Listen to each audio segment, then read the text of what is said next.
The Heat look to end their 7-game losing streak, and players met Tuesday morning for a film session that, according to Bam Adebayo, provides some clarity on what's gone wrong. But will it translate to a win versus the Kings?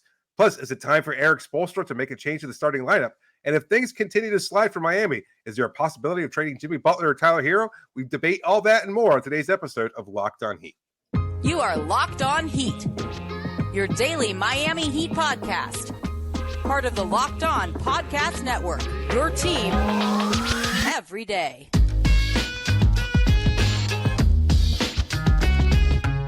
All right, welcome to Locked On Heat, your daily podcast on the Miami Heat. I'm Wes Goldberg, editor at allyoucanheat.com. Joining me as always, longtime NBA reporter David Ramil.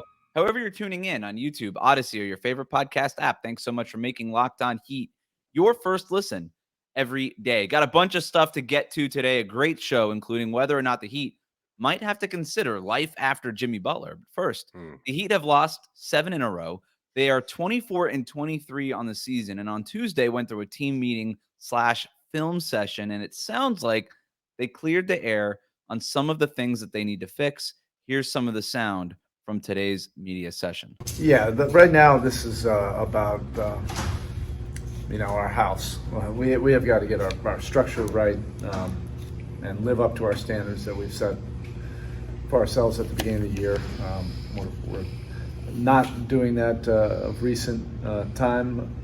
We're fully aware of that, but we have a group that's very committed to getting this going back on the right track. As frustrating as this is for everybody, everybody's extremely frustrated, angry,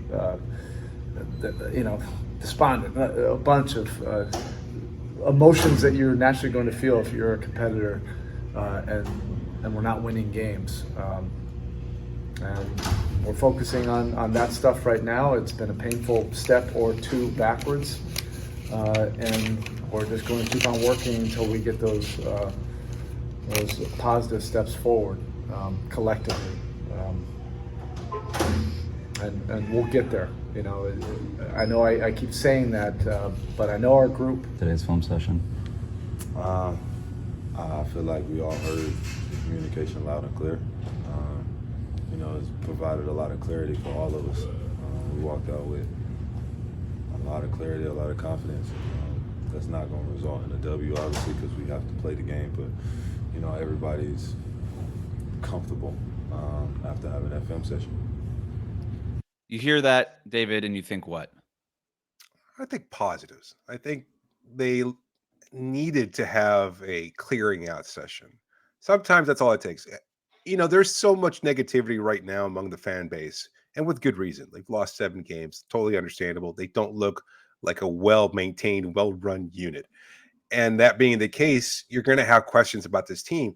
But I think other teams find themselves in a similar spot, and you would see a lot more, angst, a lot more of what Erik Spoelstra was talking about, all those different synonyms he had for negative emotions and negative connotations. I think you would see that much more blatantly, much more tense, maybe even you would open aggression.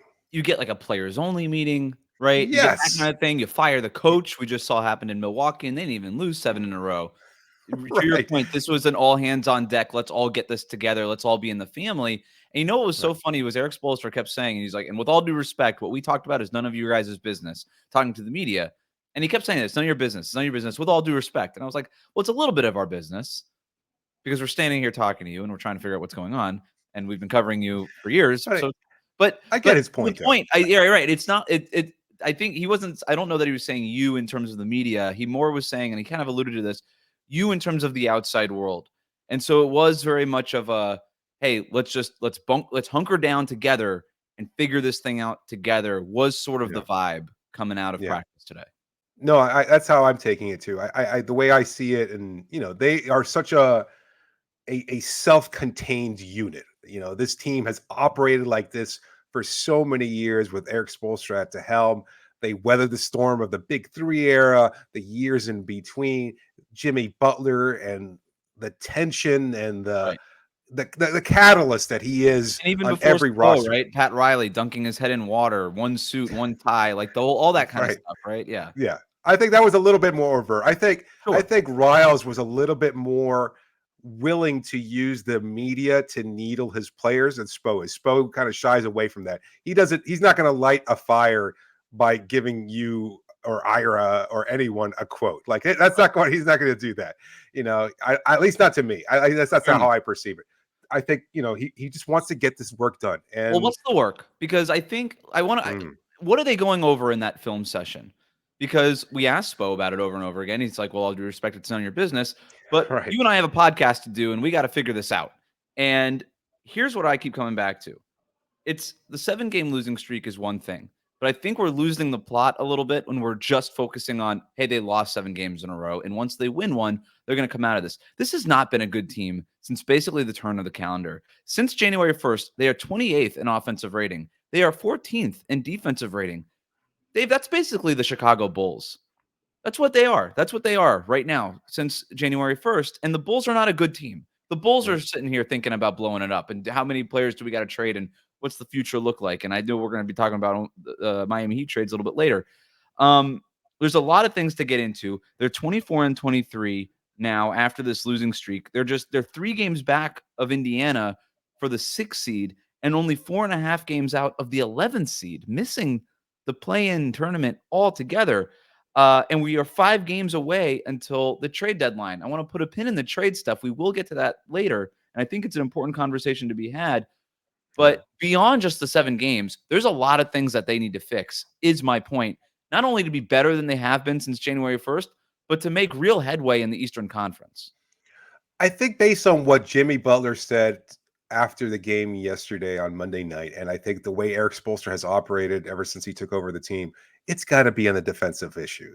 I think it's a focus on being in the right place, providing more effort and intensity, moving with purpose, doing things to try and create chaos on the floor on the defensive end so that you can ignite your offense, because that's just how they've always operated and will continue to do so. This team is never going to be, even during the Big 3 era, when you had 3 of the top 10, top 15 players in the NBA, it was all about igniting their offense using their defensive principles, which is why they had the Flying Death Machine, and it was so effective. I mean, they were one of the best teams in NBA history for a reason, and I think one of they the only continue to operate that have actually worked is because they actually gave a crap about defense. Right. So they could go through whatever lulls they could go through offensively, because they've said this, and I think it's a valid point. Unless you're the Golden State Warriors, and even them, they had 2 prime defensive players on their roster. Awesome. Yes, exactly. They were able to cut, they had really good defensive players in Clay and Draymond and everything else. And you could still wind up shooting over 45% from 3-point range. And yes, you're going to wind up having a dynamic. Well, that's the point, is everybody keeps talking about the shots are going to fall. Eventually the shots are going to fall. And Erik Spoelstra has used the word ignitable several times. And I'm starting to get flashbacks from last season, and not in a good way, kind of before the playoff run. But that's what's happening. But you're absolutely right. The defensive stuff. I watched the film on that Suns game again. And man, dude, it is not good. I mean, we didn't even talk about Drew Eubanks scoring like 11 points off the bench just on endless wide open rolls last night, right? And it's so when I'm thinking, okay, they got into a film session today, and they all watched the film, right? And they started calling each other out. Erik Spoelstra ran the film session, and he started saying, "This needs to be better. This needs to be better. This needs to be better," whether it was X's and O's or an effort thing or whatever. It was a lot of defensive leaning things that he was pointing to. What are those specific things? It's, again, watching the film last night, it's late rotations. Yep. It's falling asleep. Closeouts. It's falling asleep off the ball. It's not fighting over a screen on one end of the court hard enough. So in turn, what does that do? It makes your defense behind you scramble. The ball gets swung the other side by the Phoenix Suns. And then all of a sudden, because you've scrambled now for the last 5 seconds of the shot clock, somebody on the other side of the court gets a wide open jumper. It's not being on a string, in other words. When Erik Spoelstra talks about being on a string, that's what he's talking about. Right. Those are the things. It's, quite honestly, it's laziness in some respects. It's not playing with that intensity that this Heat team, and going back to our conversation yesterday, David, this team has to play with. They don't have the luxury of not doing it. They don't have the luxury of, hey, we'll just go get this back on the offensive end. They don't get to do that like a lot of these teams do get to do that. Phoenix can do that for 3 quarters, locking in the 4th quarter and win games. They've done that a lot this year. Miami does not have that luxury. they've got to do it for most of the 48 minutes, if not all of it. And they haven't been. And I think that's what Spo was calling out on film.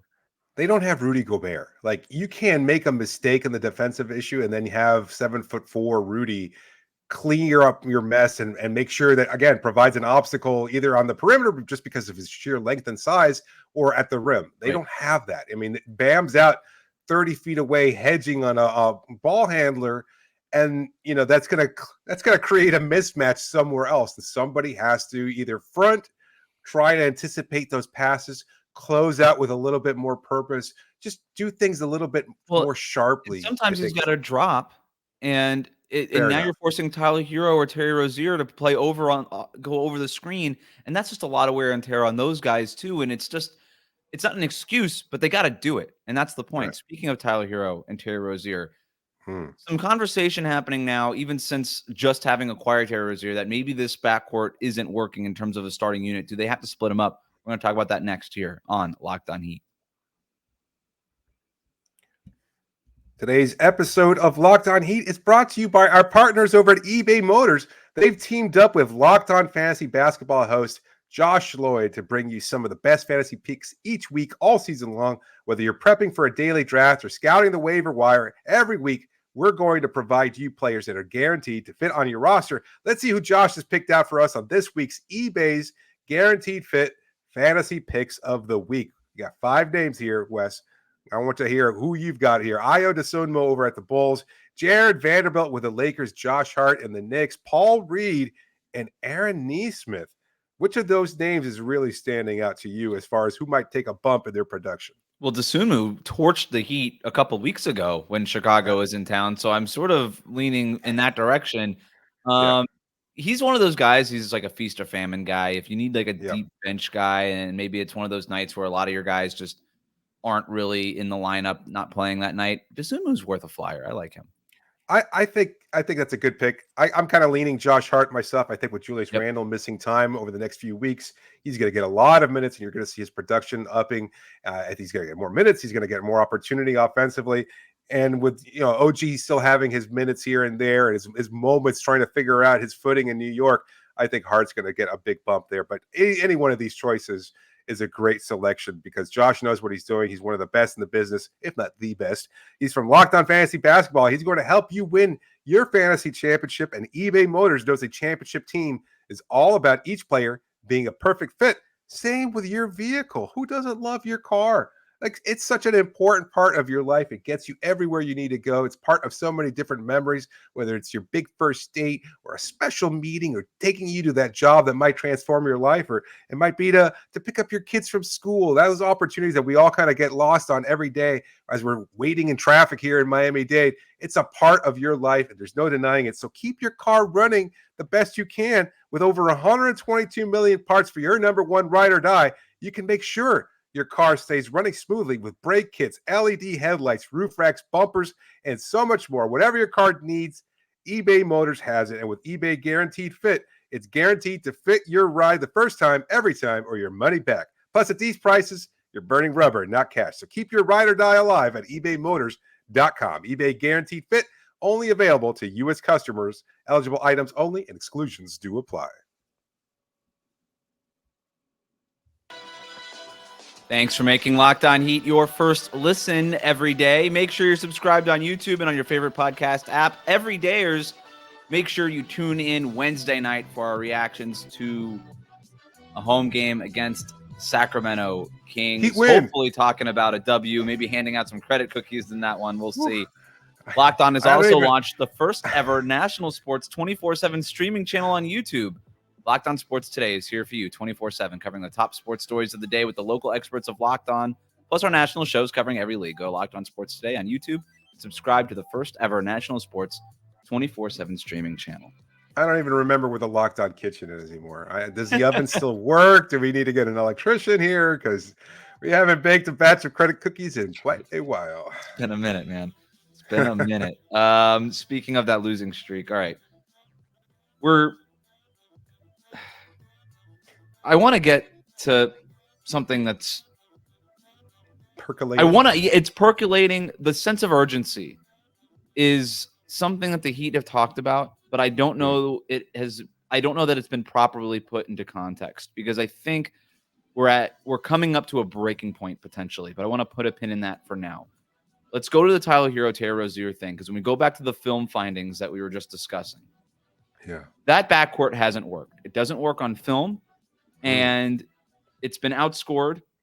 When Tyler Herro and Herro Rozier are on the court together, the Heat have been outscored by 25.4 points per 100 possessions. Guess what? That's awful. That's really bad. Now, it's worth saying, Herro Rozier just got here.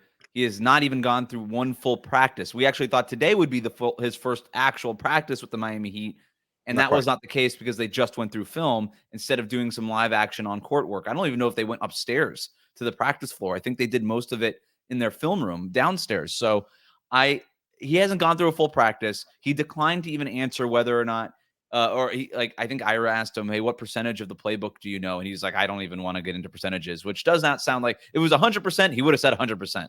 I feel like if you dodge a question that way, you're doing it for a reason. Again, every excuse in the world. Hasn't gone through a full practice. Very much doing this on the fly, moving from Charlotte to Miami. None of this is easy. So I'm withholding judgment. And I do think that the talk of splitting up Herro and Rozier in that backcourt is overstated, but we've gotten so many questions about it, and these guys have already fielded enough questions about it that it's worth bringing up. Where are you on this? I will have to lean towards what Erik Spoelstra said, because I don't think there's any choice. Like, I think he believes in this union working, and until such time as they're willing to trade Tyler or he's willing to accept a bench role, I think they're kind of committed to it, and they kind of have to figure out a way of making it work. That might be a kind of vague answer, but I just think it's reality. I will also say this. I hope Heat fans appreciate that Kyle Lowry was at least able to bring enough defensively to complement the issues there and to fit in the grand scheme of what they were trying to do defensively, because I think that kind of gets overlooked by the fact that he wasn't shooting well, or he wasn't shooting at all. And so that's, look, it's not to say that the Rozier trade was a mistake. We're still too early in this. And I think you and I are both still optimistic that it can work. And that's kind of where I'm still at. I just think you need more time. They just haven't had that luxury. Yeah. I don't know that they will either. You're kind of trying to get this going. Yeah, you're trying to get this going now. You're trying to get these two pieces to work together, and they have their respective issues. Like Rozier has had some issues defensively. I think in a vacuum, he's a better defender than Tyler is, just by virtue of his physical strengths and things of that sort. But I think it just hasn't worked in this whole team concept. And that's how this team has operated so effectively. They need to be on a string. They need to be working as 5 fingers on one fist. And that's how they work so effectively. And with Rozier still learning the ropes, with Tyler having some issues, I think overall, again, he hasn't been just a big glaring problem defensively. But I think there are issues there where players are going to attack him, and he's going to be somewhat out of place. Inherent limitations. Yes, he's just a smaller guard with a negative wingspan. He's going to get attacked over and over again. Yeah. Rozier has been okay on the ball. I actually think he's been good fighting over screens and things like that. Off the ball, he looks lost. It was one of the things that stuck out in film. There was a lot of correctables in the film on Herro Rozier. Just not even lazy closeouts, just missing them, missed rotations, just not knowing where he's supposed to be. But again, he's just learning the defensive playbook. He's just learning the schemes. He's just learning how to communicate with these new teammates. I'm willing to give that stuff a pass. But to your point earlier, we don't have all the time in the world, right? And it's why, in part, you get that trade done in January, is that it gives you 3 more weeks before the trade deadline when you normally would have had. It gives you 3 more weeks to kind of ramp up and get Herro Rozier up to snuff here. But we're 10 days away from the NBA trade deadline now. Miami has 5 games until the trade deadline. I'm going to repeat the record because it's worth repeating. 24-23. The 7-game losing streak, they are precariously close to 500, precariously close to being below 500. And if you're below 500 within a couple of games of the trade deadline, and you were supposed to be a finals contender, any other team in the league would be asking itself some really serious questions. And the only reason we're not asking these very serious questions about the Miami Heat is because last year they took the 8th seed up all the way to the NBA Finals. But I don't think we can just count on a rinse-repeat performance of that. And so, look, 5 games until the trade deadline. Let me ask a quick question. Is it better to consider benching Tyler Herro than it is to trade him? Or do you think it's just not feasible? Bench him for who? First of all, Duncan Robinson's in concussion protocol. I don't. Fair enough. Maybe you could play Caleb Martin as the other guard. sure. Maybe. Yeah. You know where I'm at with the Tyler Hero thing. If there was a great other lineup option, I think they would Well, have to. I think they would. I just don't know that there's a better option, especially defensively. I don't know that there's a better option. You could tell me that Caleb might be a better option, but offensively, now you're really limited because if you're starting Caleb Martin can get hot from 3-point range. Nobody is scared of that guy. No defense is closing out five alarm fire on a Caleb Martin 3-pointer. You need floor spacing. You need Tyler Hero's floor spacing, and you need Herro and Rozier's floor spacing. And if you're going to bench Tyler for Duncan Robinson when he does get back from this concussion protocol, you're still dealing with the defensive issues at a even greater rate than you do even with Tyler Hero. So I don't know that the great answer is sitting there for Miami. And so, no, I wouldn't. I would not. Look, I'm not saying anything is off the table. I would never say everything is off the table. But right now, it's just like you mentioned before with Erik Spoelstra. He believes that it can work. And I think they have to, because I think it's still their best option. I'm right there with you. It just seems like for a lot of fans, it seems like that's the easy solution. Trade Tyler. It's like, I don't know how realistic that is. And so I think if you're stuck between the decision of whether or not you're going to trade Tyler and who knows what you might get back for him, probably not much or nothing of such great value that's going to raise your ceiling or improve your chances of being a contender this season, that's just not going to work. You're not getting a superstar at the trade deadline. It's not going to happen. And whatever valuable role players you might envision out there aren't going to help this team so dramatically, at least not in my opinion. No. So if you're stuck between the prophetic rock and a hard place of either trading him or benching him, to me, I think benching him makes a much more sense. And so I don't know. I think that's the next step. The next, if this team continues to struggle and this losing streak extends into double digits, I think the next step is probably to say we're going to have to figure out a way of getting Tyler to accept a bench role, and hopefully he'll get it. The problem with that is it lessens his trade value. It's much more attractive to trade a starting 20-point per game guard than to trade one that comes off the bench. It is across the rest of the NBA. Other teams view, hey, if we're getting a starting guard over a sixth man, would you rather trade for, if you bring him off the bench, you're basically saying you're Jordan Clarkson now. And he's better than Jordan Clarkson right now. And I get that. But I just think it might hurt his trade value, and that might be why Miami is a little bit hesitant to do it too. I think some of the politics in that do come into play, but like I said before, I think that's low on the list of reasons why Tyler Hero remains in the starting lineup. I think the number one reason is he's one of their best 5 players. They got to hit some sort of watermark offensively, and I think he's their best way to get there, especially when Jimmy Butler doesn't want to be an every night offensive player. That's the other part of this too. If he's scoring 31 points or 28 points, it looks a little bit easier to bench Tyler Hero, but that's not really Miami's. It's not the world that the Heat live in right now. So can they bench Rozier then? They could do any of this stuff. I just want to wait. Give it a few more games. I don't know. Yeah, but isn't that risky though? We're talking about, and I think you and I are both optimistic in that kind of wait and see approach. But at what point? I mean, again, dominoes have to fall, right? And they have to fall in a certain order in order for Miami, for Spoelstra, for the front office to consider what happens next. Do you wait for the next 3 games and say, okay, something's got to change? And if that's the case, is it bench Tyler or bench Terry? Is it trade Tyler and see what you can get this year while you still have that opportunity? I'm not so sure. I don't know what the clear answer is. I don't know if they have a clear answer either. And that's somewhat problematic because you have a fan base that's desperate right now and looking for answers and thinks it's bench Tyler, it's trade Tyler. They think that's the solution to all of their problems. Right. And I don't know that's realistic either. Well, the trade conversation is one worth having. And if the Heat are in a bad spot in a few more days, maybe they have to think even bigger picture in terms of the player that they might want to trade. We'll talk about that next here on Locked On Heat. Today's episode is brought to you by LinkedIn. It's the start of the new year, right? And every small business owner is asking themselves the same question. What's the one move I can make that'll take my business to the next level in 2024? Well, LinkedIn Jobs knows that your success all depends on the team you surround yourself with. And that's why LinkedIn Jobs has created the tools to help you find the right professionals for your team faster and for free. I've been there. I know what it's like to be in a business setting and you're trying to find the right person, and you have to go through all these different candidates. And I did not use LinkedIn at that time when I was hiring somebody. And believe me, it was a lengthy process, much more drawn out than it should have been. I wish I had the tools available that LinkedIn provides, because it gets you the candidates that you're looking for. You can give them the test that they need in order to have the requisite skills that you're looking for, and you can get it done so quickly. It's not just another job board. They've got a vast network of more than 1 billion professionals, which makes it the best place to hire. And it's so easy when you have that many quality candidates. It's why small businesses rate LinkedIn Jobs #1 in delivering quality hires versus leading competitors. LinkedIn also knows that small businesses are wearing so many hats, it might not have the time or resources to find the right hire. So post your job for free over at linkedin.com/LockedOnNBA. That's linkedin.com/LockedOnNBA to post your job for free. Terms and conditions do apply.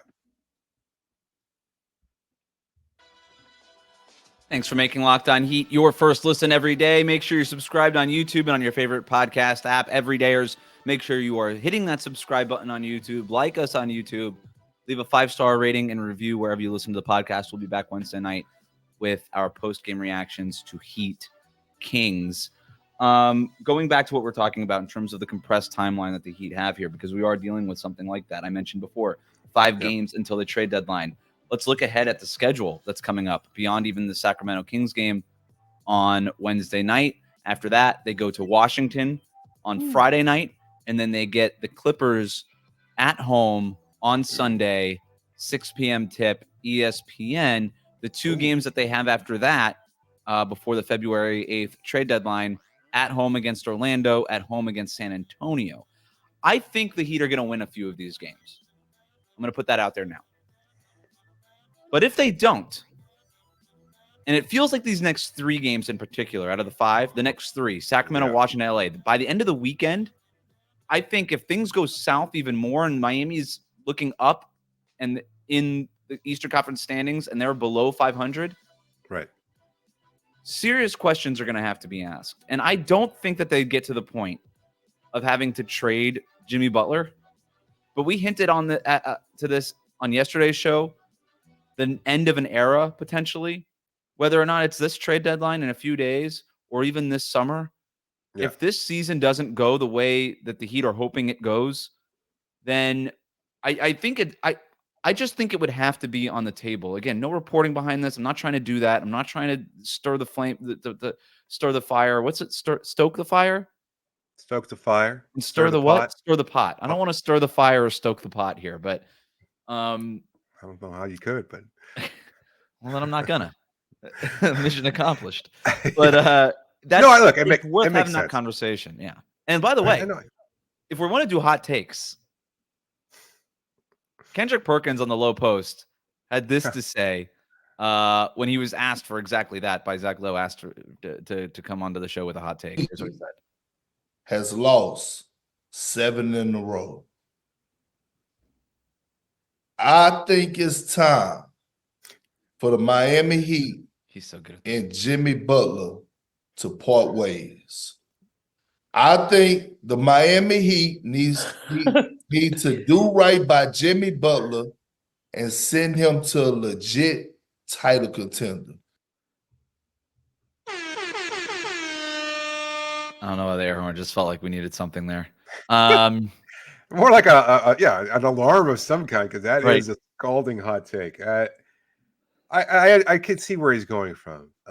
But this isn't also Dame Lillard struggling a totally rebuilding situation and going, come on, I've done so much for this franchise for 12 seasons. Help me to get someplace where I can find a way to win a title and compete regularly and not go through a 25, 30 win season at best, So I don't think that's where this team is. Like, unless Jimmy Butler, and I'm not saying anything. I know his agent is, very clearly plugged in, and obviously he's going to make whatever demands feel are necessary.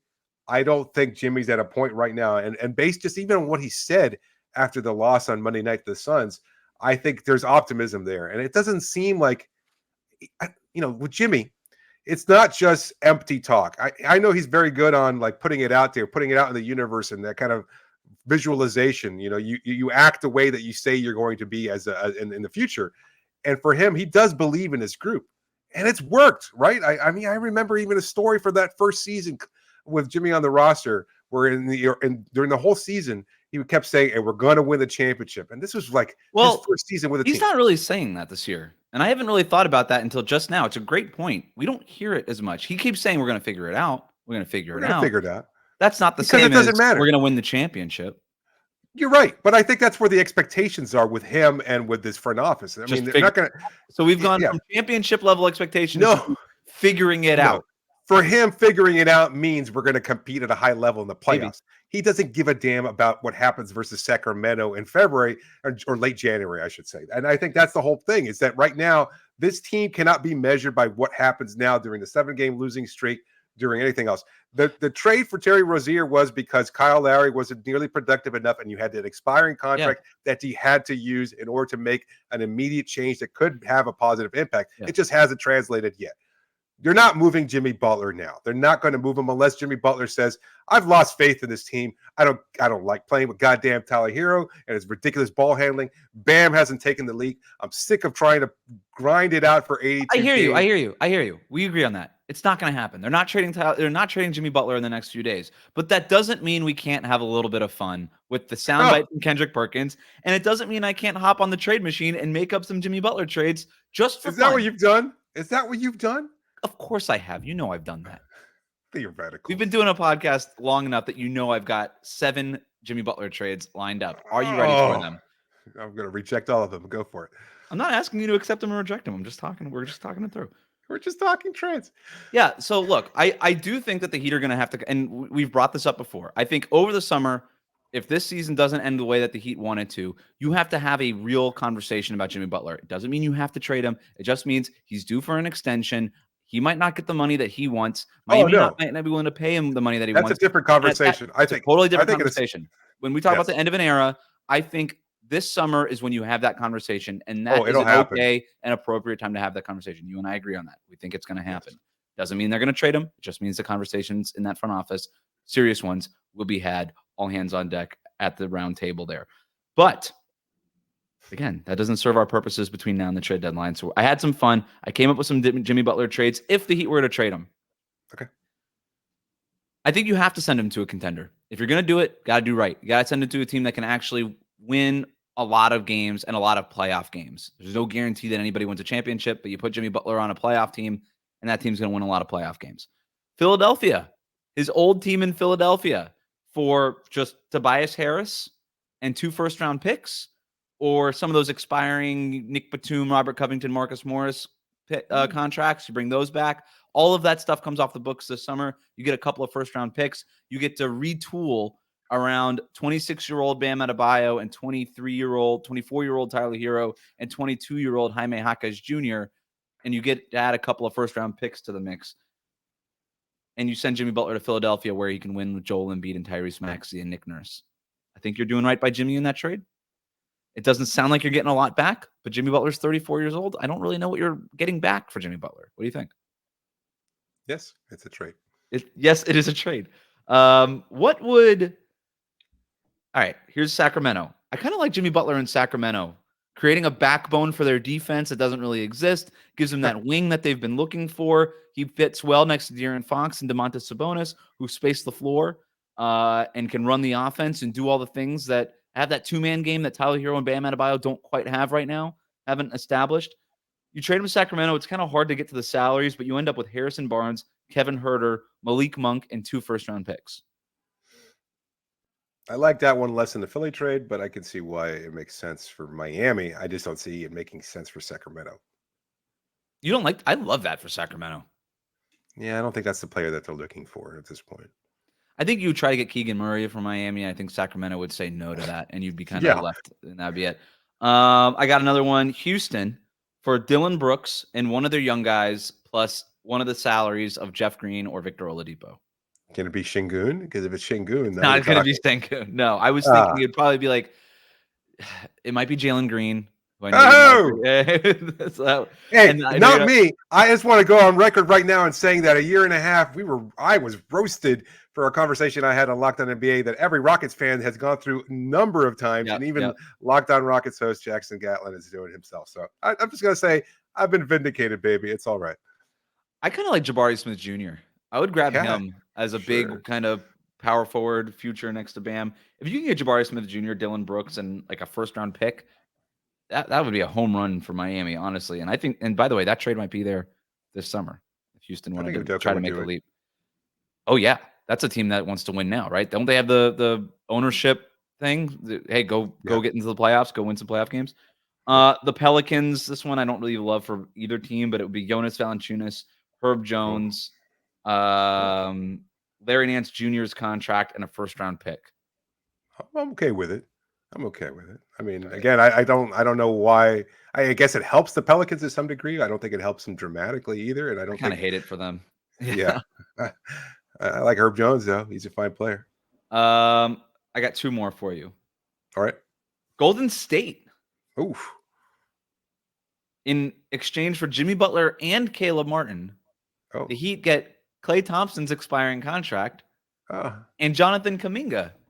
You get Oh, God. Kuminga as your wing of the future. You get and you're looking at Bam, Kuminga, Hawkes, and Tyler Hero as sort of your young core.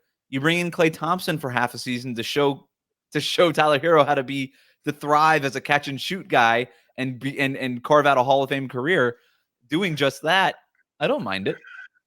And then Klay goes and signs with LA over the summer. No. All right. I don't think that happens.